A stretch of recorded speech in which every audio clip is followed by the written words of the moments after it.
Salut les pirates, j'espère que vous allez bien. Bonne fin d'après-midi. On est en week-end, on se régale. Mais ça n'empêche pas que le capitaine, même un week-end, est là pour vous aider. Puisque si vous êtes ensemble depuis très longtemps, 5, 10, 15 ou 20 ans, tout d'un coup, peut-être, votre conjoint vous a dit qu'il ne vous aimait plus, qu'il ne vous supportait plus, que c'était fini, qu'il ne reviendrait pas. Et vous avez paniqué, vous étiez en mode survie, vous vous êtes éloigné. Et puis finalement, petit à petit, vous avez commencé à intégrer l'équipe des pirates, vous avez commencé à vous rapprocher des pirates, et petit à petit, ça s'est amélioré entre vous et votre conjoint, et vous avez fini par revenir ensemble, et vous êtes maintenant en phase 4. Ça, c'est tout le process des pirates. Alors évidemment, si vous ne faites pas ce qu'il faut, vous êtes bien placé pour savoir qu'autour de vous, des personnes qui étaient ensemble depuis très longtemps ont fini par se séparer, ça arrive aussi, mais généralement, effectivement, c'est parce que celui qui n'était pas en crise a très mal géré la situation. Si vous analysez pourquoi des amis ont divorcé, vous savez que un des deux est sorti de la phase de sécurisation pour aller en phase d'exploration, et au lieu de faire ce qu'il faut, l'autre, effectivement, a commis beaucoup d'erreurs. Et finalement, les personnes se sont éloignées et aucun des deux ne voulait revenir. Enfin, quand l'un voulait revenir, l'autre ne voulait pas, avec des problèmes d'ego. Après tout ce qu'il m'a fait, je ne vais pas revenir, souvent sous l'effet de mauvais conseils. Te laisse pas faire, t'es pas la bonne poire, il t'a trompé, maintenant il veut revenir, donc te laisse pas faire, fais-le mariner. Et effectivement, l'autre qui voulait revenir, au bout de moi, se dit c'était mort, donc je m'en vais. Alors même le week-end, le capitaine est là pour vous aider, parce que effectivement, on sait que c'est des moments très très difficiles quand on est dans ces périodes de crise, puisque le couple est un baromètre. Quand je suis heureux en couple, généralement je suis heureux dans ma vie, et quand mon couple ne fonctionne pas, eh bien je suis malheureux. Donc ça vaut le coup de travailler sur soi, de mettre en place ce que vous apprenez dans les formations pour pouvoir petit à petit être heureux en couple et être heureux dans votre vie. Alors évidemment, le couple n'est pas que le bonheur, mais effectivement, quand on a des problèmes de couple, on y pense tout le temps. Vous êtes bien placé pour savoir que vous avez perdu beaucoup de poids pendant la crise de votre conjoint. Au début, quand vous étiez en mode survie, vous n'arriviez pas à dormir. Et effectivement, ça va mieux depuis que vous mettez en place les formations. Mais pendant un moment, ça a été très dur. Vous êtes peut-être encore dans cette étape-là où finalement, on est beaucoup en souffrance. Donc, ça vaut le coup d'apprendre comment fonctionne un couple, de savoir passer ces crises pour à nouveau être heureux. Sinon, si on n'apprend pas comment fonctionne un couple, on va peut-être... on va se séparer certainement, ensuite on va retrouver un nouveau couple, mais comme on ne saura toujours pas comment ça fonctionne, on ira d'échec en échec. Heureusement, aujourd'hui, vous avez décidé de vous former, vous avez décidé surtout de mettre en application ce que vous apprenez dans les formations, et vous allez récupérer votre couple, vous allez passer en phase 4, et toutes les personnes qui sont passées en phase 4, y compris les ex-criseux, les ex-criseuses, sont très contents maintenant d'être en phase 4, et vous aurez la phrase magique: heureusement que tu étais fort, heureusement que tu étais forte, sinon j'aurais fait n'importe quoi. Alors on va aller du côté du groupe Facebook. Vous savez que le groupe Facebook, vous retrouvez le lien en descriptif de cette vidéo sous le catalogue des 135 formations. La formation de cette semaine, c'est au secours, mon conjoint est devenu égoïste. Comment je joue, comment je fais, comment va être ma réalité aujourd'hui. Vous allez apprendre à gérer votre conjoint et revenir en couple, même si votre conjoint, à un moment donné, a été égoïste. C'est une formation qui fait partie des 135 formations. Vous pouvez les choisir, vous avez des packs, si vous voulez faire des économies, vous prenez plusieurs formations en même temps et vous avez des belles remises, évidemment, puisque vous allez tout ce que vous allez investir sur vous, une formation n'est pas une dépense mais un investissement, vous allez le retrouver quand vous allez au restaurant avec un pansement, c'est de l'argent qui est perdu puisque on ne retrouve rien. Tandis que, et souvent d'ailleurs on s'est disputé au restaurant ou après on reproche le restaurant à l'autre, donc c'est vraiment de l'argent perdu. Tandis que là, sur les formations, vous investissez sur vous, chaque jour davantage, vous êtes mieux dans votre vie, et comme vous êtes mieux dans votre vie, vous allez pouvoir récupérer votre conjoint plus facilement. Allez, on fait donc un tour du côté du groupe Facebook des pirates, que vous retrouvez, je vous le rappelle, un descriptif de cette vidéo sous le catalogue des 135 formations. C'est là, nous dit, bonjour la team, salut la team. Alors ici, les jours se suivent et se ressemblent, oui, pendant la phase plateau, évidemment, si on ne change rien, eh bien, il n'y a rien qui change. Au contraire, souvent sur la phase plateau, il y a des changements. C'est une alternance de down et de top. Et au fur et à mesure que je profite des tops, les choses changent. Quelques jours sans nouvelles et puis on reprend contact. Donc vous voyez qu'effectivement, il y a des changements. C'est là, nous disait, les jours se suivent et se ressemblent. Ben non, ils changent tous les jours. Des fois, il y a des nouvelles, des fois, il n'y en a pas. Enfin, nos échanges sont cordiaux. Bon, déjà, c'est bien, c'est une première partie. Je vous rappelle que quand vous avez fini la phase 2 du couple, vous êtes passé en phase 3. La première étape, c'est de redevenir amis. Ensuite, comme vous avez été attachés, puisque vous êtes ensemble depuis 5, 10, 15, 20 ans, attachement plus amitié égale complicité, et complicité durable égale retour de l'intimité. J'essaye de ne plus trop, car je ne sais pas, mais je vais y arriver à ne plus rien lui montrer que je suis en attente. Non, ne montrez pas que vous êtes en attente, passez des bons moments avec lui, ne parlez pas de vous. Quand je montre à quelqu'un que je suis en attente, je parle de moi. Et quand vous faites passer un bon moment envers votre conjoint, vous créez de la dopamine chez lui. Donc si vous montrez que vous êtes en attente, vous n'avez aucune chance de créer de la dopamine chez votre conjoint, c'est-à-dire l'hormone du désir qui fera qu'il sera motivé pour vous revoir. C'est bien souvent lui qui me titille, donc vous voyez que le conjoint il est bien, il sait que inconsciemment vous allez revenir ensemble, mais que c'est pas évident hein, quand on s'est senti blessé. C'est pour ça qu'il y a beaucoup de couples qui divorcent, qui n'ont pas eu la chance d'être des pirates, qui n'ont pas pu se former, parce que l'ego fait mal et on ne sait plus gérer. Donc lui me titille et moi j'en lui emboîte le pas et on profite de ces moments, échange de messages non censurés également.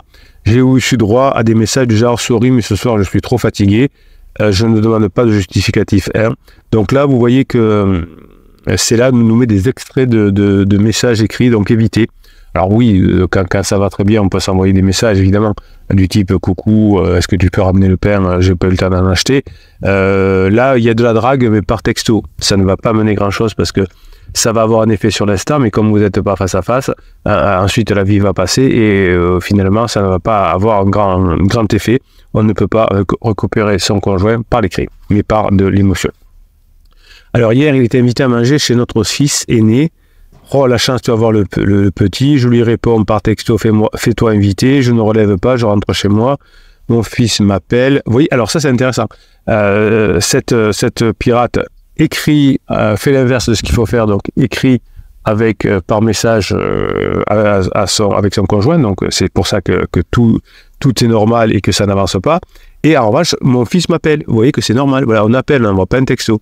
Tu fais quoi maman, je viens de rentrer du boulot, bien tu peux repartir, tu viens manger à la maison. Vous voyez, le fils il a appelé. Et la maman dit, ah non mais moi je sais pas, je fais par message. Je me suis pas fait prier, ça c'est très bien. Nous avons terminé la soirée, puis la nuit ensemble, bravo. Ça, vous voyez que quand on commence à faire des efforts, quand on commence à se former, quand on commence à ne plus montrer ces signes de dépendance, eh bien ça s'arrange. Alors, je lui ai proposé que l'on passe une journée ensemble lundi, il verra, il sait s'arranger par rapport à son boulot, mais de toute manière, pas avant lundi après-midi. Bon, voilà, donc c'est bien d'en avoir parlé, essayez de faire des choses un peu dans les moins 24 heures plus 24 heures, je ne sais pas quel jour vous avez dit on peut se voir lundi, mais si genre c'était mardi pour lundi prochain, effectivement ça fait un peu trop, hein. Profitez d'un bon moment pour prolonger comme vous avez fait après le repas chez votre fils pour passer la nuit ensemble. Quand il est de bonne humeur, je profite, je lui demande s'il est chaud, qu'on passe une journée avec notre petit-fils, il lance quelques secondes. Oui, arrêtez de demander, hein, faites des choses, faites-le beaucoup plus finement. J'étais en coaching l'autre jour avec une personne, une piratesse, une femme, et je disais, ne faites pas votre homme bourrin, vous savez. On reproche aux hommes d'être bourrins à juste titre, la plupart du temps, en disant tu veux faire ça, tu veux faire ça, tu veux venir au restaurant avec moi, madame, tu veux me faire ça, madame. Non. Donc on l'insinue, on est beaucoup plus malin que ça. Par exemple, là on va parler du petit-fils, par exemple, lui dire tu veux passer une journée avec notre petit-fils, vous parlez du petit-fils au lieu de faire ça en disant tiens, j'étais avec notre petit-fils l'autre jour qui me disait qu'il adorerait aller au parc d'attractions. Voilà, vous donnez l'information. Et vous voyez, si ça m'aura, ouais, ce serait sympa de l'amener au parc d'attraction. Écoute, on peut y aller la semaine prochaine. Je regarde, vous voyez, c'est plutôt, tu voudrais pas aller nanana, parce que sinon, comme évidemment c'est là le dit, il y a un temps d'arrêt. Donc ça, c'est pas bon.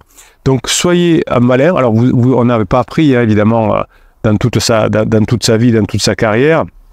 On n'a pas appris à être fin, on est un peu brutasse. Hein. Eh bien, la crise de votre conjoint vous permet d'apprendre maintenant qu'est-ce qui marche, qu'est-ce qui marche pas, et d'être fin, d'insinuer les choses, de tendre la perche, de jauger. Hein. Faut pas être brutal. Tu veux ça ou tu veux pas. Imaginez que vous soyez vendeur. Tiens, on va prendre une métaphore. Et que quelqu'un rentre dans, voilà, je sais pas, vous rentrez dans une boutique, où il y a des t-shirts par exemple, et que le vendeur arrive, bonjour, hein, tu le veux mon t-shirt, tu le prends, écoute, hein, tu le prends? Non, bonjour madame, enfin il y a un truc, qu'est-ce que je peux faire pour vous? Le vendeur va essayer de détecter votre besoin, vous le proposez, mais si vous arrivez dans le magasin, qu'on vous saute dessus, qu'on vous dit tu me le prends mon t-shirt, eh bien vous allez repartir. Eh bien là c'est ce qu'on fait un peu, c'est là, hein. On passe une soirée avec le petit enfant, bon. Et donc il me répond pourquoi pas, mais il me faut comprendre encore une fois qu'il doit s'organiser. Vous voyez, laissez-le aussi, ça c'est important pour cela. Les hommes aiment bien prendre des décisions, aiment bien chasser, les hommes sont des chasseurs. Donc si vous êtes toujours comme ça, maman, à lui proposer des choses, hey, tu veux un gâteau, tu veux qu'on aille au manège, hey, tu veux que je t'achète la PlayStation, hey, tu veux que... Donc vous voyez l'erreur de ces là. Par exemple, c'est là pourrait parler, tiens, on discutait avec notre petit-fils, il me disait qu'il adorerait aller au manège. Voilà. Et vous attendez qu'il ait la proposition. Ah ben on pourrait l'amener samedi. Ah ben quelle bonne idée. Ah ben oui tiens tu vois ça. Samedi attends, c'est lui qui a fait la proposition et c'est vous qui dites oui. Vous voyez la différence. Donc vous voyez que les pirates souvent ont fait des erreurs. Hein. Bon vous avez des pépites dans les formations évidemment qui vous permettent de ne plus faire ces erreurs, d'être sain. Mais vous voyez que quand on lit une histoire même qui se passe bien, parce que là c'est là évidemment comme la plupart des pirates qui font ce qu'il faut récupérer son conjoint. Mais vous voyez que on pourrait aller beaucoup plus vite et permettre à son mari de reprendre sa place d'homme et pas d'enfant. Ce soir, il est passé à la maison, me ramener ma voiture et constater que je lui ai piqué un pull qui traînait dans sa voiture. Je t'en passerai un autre si tu veux, mais celui-là, j'en ai besoin, me dit-il, et en partant, il me dit, on ne se verra peut-être plus avant la semaine prochaine. Ouais, là aussi, ne lui piquez pas un pull, enfin, vous n'êtes pas ado. À la limite, vous lui dites, j'ai un peu froid, est-ce que je peux prendre ton pull? Je sais pas, il est d'où ton pull, est-ce que je peux le mettre? Mais ne lui piquez pas, parce qu'évidemment, il cherche son pull, il n'a pas prévu de vous le prêter, parce qu'il en a besoin, il aime bien, et vous voit que vous le piquez. Eh ben, forcément, il va pas être content, il va dire, à moi mon pull, je t'en prêterai un autre, j'en ai besoin. Vous voyez que là aussi, elle est beaucoup trop brutasse, c'est là. Hein, il faut faire ça beaucoup plus finement, mais pourtant, ça marche quand même un petit peu. Ben voilà, il va falloir la chose, je fantomise devant lui, mais j'ai la rage. Ah oui, il va voir pansement. Oui, ben vous voyez que c'est râlant et que ça doit vous donner. Quand on râle, il faut comment dire, il faut se dire ben tiens, puisque je râle et que je me suis planté, je vais bosser 2 fois plus. Je râle parce que j'ai perdu un match de tennis important dans mon tournoi par exemple. Qu'est-ce que je fais? Je râle après l'adversaire qui était bon, qui a bien joué le jeu. Oui, 2 minutes. Hein, on peut même râler après l'arbitre à un moment donné. Mais ensuite, qu'est-ce qu'il fait le champion? Écoutez un interview ou des interviews de Nadal, de Federer, de Djokovic. Ah ben bravo, t'as bien joué. Il dit, ben moi maintenant je vais me remettre au boulot pour te battre la prochaine fois. En gros c'est ça. En tout cas il dit pas pour te battre la prochaine fois, mais je me suis aperçu que j'avais encore du travail. Dit le numéro 1 mondial Federer, Nadal ou Djokovic. Et vous voyez, ça c'est la mentalité de champion. Vous pouvez l'apprendre, cette mentalité de champion. Dans les formations, vous avez un esprit de champion, vous avez une formation aussi qui s'appelle Grinta. Et voilà, c'est le geste, le mental des personnes qui gagnent. Là, c'est plutôt, au lieu de râler, il est allé chez Pansement, je le déteste, eh bien, vous allez dire, ok, d'accord, ça veut dire que pour l'instant, Pansement, encore, est plus dans ses pensées que moi. Donc, je vais mettre les bouchées doubles, je vais faire 2 fois plus de formations, je vais les mettre en application 2 fois plus vite. Et c'est comme ça qu'on est heureux. Donc je m'accroche, je ne lâche rien, mais je me pose quand même la question de savoir si finalement cette situation ne l'arrange pas. Oui, effectivement, hein, ça c'est une piratesse qui veut moins bosser. Ah oui, mais ça l'arrange, il veut le cul de la fermière, le cul de la fermière, et je sais pas quoi, le pot au lait ou je sais pas quoi, je sais plus comment on dit. Eh bien écoutez, c'est très simple. Hein, un homme vous compare, ou votre conjoint, en tout cas une femme, vous compare en permanence avec Pansement. Si vous n'êtes pas suffisamment, si vous ne lui apportez pas ce qu'il faut, hein, eh bien, il va continuer à aller voir la personne qui lui apporte ce qu'il faut. Très important. Très important ce que je vais vous dire. Un homme ou une femme cherche la simplicité. S'il peut tout avoir, tout en un, c'est mieux. S'il peut avoir à la maison le mari idéal, le bon amant, le bon copain, etc. Il n'y a pas à le chercher ailleurs. C'est compliqué d'avoir un Pansement ailleurs. C'est compliqué d'avoir du stress, de mentir, de se faire rabrouer par Pansement, d'avoir de la pression à droite et à gauche, de sentir que nos enfants nous culpabilisent. Donc plutôt que de dire, vous voyez, ça c'est une erreur de pirate, mais celle-là fait plein de belles choses, eh bien c'est de dire, ah mais ça doit l'arranger. Ou plutôt que de dire, non, au contraire, ça veut dire que je ne suis pas au niveau. Imaginez, on va reprendre mon exemple de tennis. je dis, ouais, moi, je suis entraîneur de tennis, cette fois je suis plus joueur, je suis entraîneur de tennis. Et j'entraîne Nadal. Et Nadal, il va voir de temps en temps un préparateur mental. Et moi je râle, oui, ça doit l'arranger, il va voir, eh ben, peut-être que si Nadal va avoir un préparateur mental, c'est qu'il en a besoin que moi je ne peux pas lui apporter. Si je peux tout lui apporter, est-ce que vous croyez que Nadal il va aller faire des kilomètres, changer, prendre des rendez-vous différents, devoir expliquer la situation au préparateur mental? Non, s'il peut avoir tout en un. Ben, ça veut dire que simplement, pour l'instant, hein, vous n'avez pas réussi à répondre aux besoins de votre conjoint. C'est pas grave, hein, c'est ça la vie. Si je me mets en couple avec quelqu'un, s'il répond en partie à mes besoins, hein, alors on ne peut pas répondre à tout, évidemment, hein, mais là, effectivement, il y a un besoin qu'il va retrouver, je pense. Donc, plutôt que de râler, hein, on va dire qu'est-ce que je n'apporte pas et qu'est-ce que je vais apporter. Puisque moi, mon objectif, c'est d'être en couple. Hein, mon objectif est d'être en couple. Ouais, et mon objectif, c'est d'être en couple. Donc, qu'est-ce que je dois faire? Je dois répondre aux besoins de mon conjoint qui va répondre à mon objectif. Voilà. Si je fais l'inverse, hein, ça ne va pas fonctionner. Il gère très bien sa double vie, un jour elle, officieuse, un jour moi, officieuse. Bon, elle est perdue. Vous voyez que là, on a un peu la flemme de travailler, hein, où on dit, ben oui, de toute façon, lui, il est très méchant et ça l'arrange. Voilà. Imaginez que vous soyez boulanger et que vous ayez une cliente hein, qui vient et qui vous prend le pain tous les jours, mais qui va prendre le pain au chocolat chez votre concurrent de boulanger. Qu'est-ce qu'on fait? Oui, cette cliente, c'est pas possible, ça l'arrange, elle va là-bas, et puis moi, elle vient pas me voir, elle vient me voir que pour le pain. Eh bien, certainement, monsieur, madame, que votre concurrent de boulanger fait des pains au chocolat moins chers que vous, meilleurs que vous, qui correspondent de plus à son besoin. Plutôt que de râler auprès de la cliente qui va acheter les pains au chocolat de l'autre côté, vous allez essayer de voir quels sont les besoins de la cliente. Pourquoi vous allez acheter les pains au chocolat de l'autre côté? Eh ben parce qu'ils sont moins chers, ou parce qu'ils sont plus moelleux, ou parce qu'il y a plus de chocolat, j'en sais rien. Vous savez, la cliente, ça lui irait très bien si elle pouvait avoir au même endroit le pain au chocolat, qu'elle ne prenne pas la voiture pour aller acheter le pain au chocolat ailleurs. Comprenez ce que je veux dire, mais c'est là. Bon, c'est pas grave, c'est là que vous allez récupérer votre conjoint, vous êtes bien parti pour ça. Mais vous voyez, pour les autres pirates, les erreurs, quand on a un peu peur, quand on est en mode survie, hein, au lieu de se remettre en question, au lieu de faire ce qu'il faut, hein, eh bien, parfois, on a tendance à se dire, mon conjoint est très méchant. Alors, évidemment que si vous êtes là, c'est parce que votre conjoint est en crise et qu'il n'a pas la lumière à tous les étages. Effectivement, il pourrait vous demander, ou peut-être qu'il a vous l'a demandé, vous savez. Souvent, alors, j'en fais presque plus aujourd'hui parce que j'ai plus le temps, mais j'ai fait pendant un moment des coachings de personnes, de criseuses ou de criseux qui me disaient, mais je l'ai dit plusieurs fois à mon conjoint, il n'entend pas. Hein, elle n'entend pas. Donc, et vous dites, mais oui, je sais pas, je l'ai pas entendu, il me l'a pas dit. Donc, entre la personne qui le dit, peut-être 10 fois, et vous qui l'entendez pas parce que ça vous arrange pas, voilà. Donc, pourquoi votre conjoint va voir son pansement avant de revenir vers vous? Eh ben, à vous de trouver pourquoi votre conjoint, pour le moment, va là-bas parce qu'il y a des besoins que vous n'avez pas résolus, et vous allez pouvoir récupérer votre conjoint.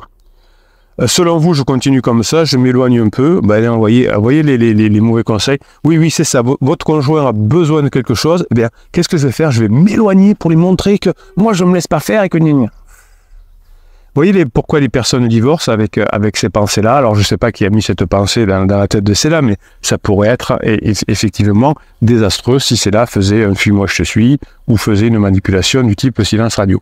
Mais celle-là est entre des belles mains, d'ailleurs, on va lui mettre un petit message.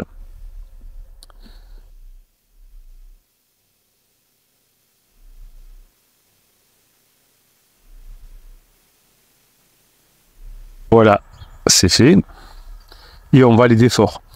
Patricia l'engueule en disant « Pauvre boîtier officiel, pansement est une demi-femme qui profite de la situation fantomisée pour de bon. Ton énergie doit être sur toi. » Et oui, hein, plutôt que de râler et dire « Mon conjoint est très méchant », ben dire « Tiens, je vais faire 1 heure de formation de plus aujourd'hui. » Estelle lui dit, alors Estelle a retrouvé son conjoint, hein, vous avez ces messages sur le groupe Facebook aussi. Pourquoi voulez-vous vouloir t'éloigner alors que ça se passe bien, te détacher, ne lui demande pas trop de choses d'un coup, qui va piano, etc. Plus par affirmation que par question. Elle a raison. Estelle, vous voyez que Estelle qui a récupéré son conjoint a appliqué ce que je vous dis, a appliqué ce qu'il y a dans l'information, a mis en application l'information. Est-ce que tu es dispo? Non. Viens, on fait ça lundi parce que Voilà. Donc, redevenez une femme attractive, une femme badass qui sait ce qu'elle veut. Travaille sur ta rage contre pansement. Ça va le faire avec tes neurones miroirs. Et dernier truc, arrête l'exposition. Tu es sa femme. Mais vous voyez que les pirates qui ont réussi donnent des très bons conseils. Ah, donc, suivez les pirates qui ont réussi. Comme les pirates qui ont réussi, mettez en application les formations. Et si vous faites ce qu'il faut, il n'y a aucune raison que vous n'y arrivez pas, puisque vous êtes attaché à votre conjoint et votre conjoint est attaché à vous au bout de 5, 10, 15, 20 ans. Vous avez commis peut-être beaucoup d'interdits au départ, mais ça va se rapprocher au fur et à mesure que vous mettrez en application les formations. Je vous souhaite la journée que vous méritez, mes pirates adorés. Je vous kiffe et en plus, je crois bien que je vous kiffe grave.